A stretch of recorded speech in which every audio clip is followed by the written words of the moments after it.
What's going on, guys? It is a beautiful snowy morning here in Stuttgart, Germany, and I got a little time on my hands, so I got some things in the mail and it's time to complete the exhaust besides the manifolds or headers, shorty headers. But I got these in the other day and I will be installing them today. Pretty much it's a resonator delete. Comes with the pre-hangers. It's pre-bent. The end on the other side is outer. This is just standard. So this is going to be the tail end where you'll install your tips. Just a tip.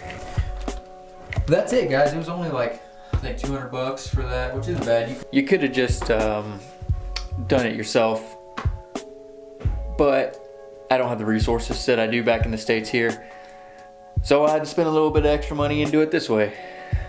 Let's go do it.